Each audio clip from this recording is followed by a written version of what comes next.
Hello guys, welcome back to channel Get to Byte. Continuing a series of bare metal coding and understanding and doing the things on firmware development for our 32-bit microcontrollers on STM32. We are today going to do the CRC calculation unit. We are going to understand this cyclic redundancy check peripheral which is present in almost all the 32-bit microcontrollers, especially in those controllers which have IoT modules. I am just going to tell you one thing that I have basically started with the SPI peripheral, and when on reading the SPI peripheral I struck on this line in which it says that it uses the this for communication CRC checking. So as I Google about this CRC calculation unit, what exactly is a cyclic redundancy check and why is it need? Okay, because it's not in a communication protocol like our SPI, UART or I2C. It's not in a protocol or peripheral which interfaces with the outside world, interacts with the outside world like timers, GPIO or ADC. It's in a peripheral which is inside of a microcontroller and it helps other peripherals for reliable communication. It might be confusing to you, but just now in this video I'm just going to give you that overview only, that what exactly is cyclic redundancy check, why do we need it, and what about its basic registers and its basic theory. Okay, so now without wasting time, let's proceed. Before proceeding guys, if anyone who is viewing the video of this channel for the first time, do subscribe to the channel and press the notification bell to get notified for the amazing content to be coming on firmware development, covering many such aspects of CRC like CRC, DMA interrupts in upcoming videos on firmware development. So guys, to get started with CRC, cyclic redundancy checks, these are basically used in digital communications, and these are one of the important things to understand for the embedded software development and for the firmware developers, because it's in like an error detection mechanism when we are doing the communication between two devices. That communication can be on board like SPI, I2C, UART, or that communication can be like wirelessly, like in case of BLE or the nRF24L01s, which are wireless radio frequency transceivers. So basically CRC is the cyclic redundancy check is an error detection mechanism. Error detection mechanism, by this I mean that one can check that whether the transmitter, the message which is transmitted by transmitter, is being correctly transmitted by the receiver, and receiver checks it by using the quantity which we call as checksum. That is, the aim of error detection technique is to enable the receiver of a message transmitted through a noisy channel to determine whether the message has been corrupted or not. In simple words, the transmitter is sending a message, and whether it is corrupted, whether the data is corrupted, or whether the data has been made corrupted because of noisy channels, that mechanism is called as error detection mechanism to find out that thing. Okay, so now to do this thing, the transmitter constructs a value. When the transmitter is sending a sensor data or any data, it automatically adds on a checksum value with the transmitted data. Like here the message is 623 and 4. Now message with checksum is 33. So message after transmission will be 623 4 33. Now here 27 is written. I will just tell you why. So the checksum is introduced, and the receiver can then use the same function to calculate the checksum of the receiving message and compare it with the checksum which the transmitter has sent, so that one can get to know that whether a message is corrupted or not. To understand this thing in a little bit, I will just give you first a glimpse. Like in nRF24L01 radio frequency transceivers, we have the enhanced shock burst protocol. It follows the enhanced shock burst protocol for wireless communication. Now in that protocol, this whole preamble, address, packet and payload, this whole is our main data which is being sent by the transmitter and will be received by receiver for processing further. Add on to it, our CRC is also added to our packet. This CRC is the cyclic redundancy check, which is like a checksum. Same way in BLE protocol also, if you see its data format and its protocol, on it also there is a thing which we call as CRC, which which acts like a checksum, and it compares continuously with the receiver compares continuously with the transmitted checksum which it gets and the message which it gets, and calculate the checksum by itself also.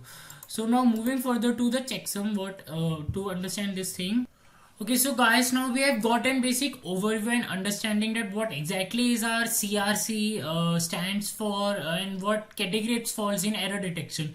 And as I have told you, it's in a peripheral which does not interact with the outer world. It's in like a, I will not say like in a peripheral also, it's like an inbuilt feature or a function which add-ons to a transmitted data, which calculates a checksum value by giving the transmitted data to that function, and then that function's calculated value is add on to a transmitted data packet. Now there can be two failures that can occur in a checksum. One is the safe side failure and second is the danger side failure.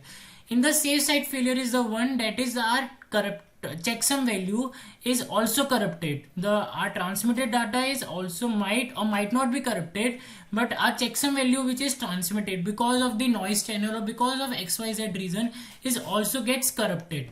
So in that case, our receiver end will keep on discarding all the correctly received data and incorrectly received data.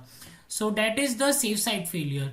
In the danger side failure is the one in which our checksum value is also like our transmitted data inside the transmitted data are arranged in such a way that our checksum value is still remains the same. Like here, our message to be transmitted is 623.4. Okay, but now the message which is transmitted actually is 825, which also goes back to the summation of 33. So here our CRC message with checksum, the checksum function, CRC function is the summation, that is sum of the bytes in the message. Okay, and just that is a checksum value that will generate a checksum. Now the problem here comes here. Now this is here where the need of the complexity, this is where the need of the actual mathematics comes in to the picture. So what we figure out, or what scientists have figured out, engineers figure out, that is with summing, the change of value in one byte can be compensated by the change in value of the other byte. As you can see here, that 6 is, if it is increased by 2, 8, then 23 is also reduced by 3. So both of these compensates each other's value. Okay, so thus error detection mechanism should be such that which includes the effect of each byte in the final checksum formula, and in that each byte also, each bit also is getting calculated. So thus we see that at least two aspects are required for strong checksum function, for strong CRC calculation, for strong CRC algorithm implementation. First one is the width. The register width is wide enough to provide a low probability of failure. That is 32 bits will have our 1 by 65536 of probability of getting a failure. 8-bit register will be getting a probability of failure of 1 by 256. So as you can see, our 16-bit register, the probability is highly reduced from the 8-bit register. So that's why the width of a CRC value of a checksum. Then the CAIOS. CAIOS is basically the formula, the actual mapping function, actually checksum CRC function through which we gives our input data and it generates a checksum value. So that checksum, that formula should not be like a simple failure summation one, because in this the summation of one byte and is being compensated by another byte. Okay. So now to understand that what kind of function we should actually adopt, we should actually choose for a perfect calculation of CRC algorithm and for CRC thing, the basic idea of CRC is simple. That is to treat the message as an enormous amount of binary numbers, and to divide them by a fixed binary number, so that the each byte and each bit of a byte also comes into the picture. Makes an effect on the checksum value, that is upon the receipt of the message, then receiver can perform the same division and compare the remainder with the checksum value. So here comes our real mathematics, that is we choose a polynomial in such a way, polynomial arithmetic, that our each byte of our data is also makes an impact on a checksum, and in that byte each bit also makes an impact on a checksum value. So instead of the with CRC algorithm, the word polynomial, a given CRC algorithm will be said to be using a particular polynomial. So like the polynomial I am saying, so the in the CRC the polynomials which we use is like if you are using an 8-bit register, then this polynomial is used. If you are using 32-bit registers, like in our case of STM32 microcontrollers, we will be having a polynomial of this function. So now I hope you all get to know about what exactly is CRC and why do we need it, and it's these polynomials are all calculated by default only, and we don't have to change or use them. Change them in our high-end microcontrollers for the 32-bit.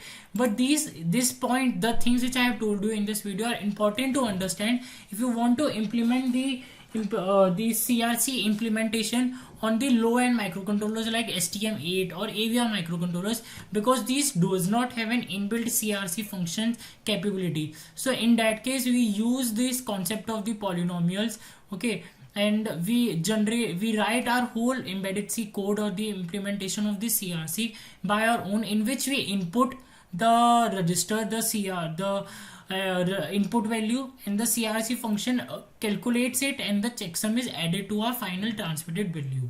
Okay, so now if coming back to the STM32 microcontroller CRC calculation that I will be telling you in the next video. Till then guys, subscribe to the channel, stay tuned for the more upcoming videos, and for any doubts or any reviews or anything, do mention down them in your in the comment section. Till then guys, see you and just take care.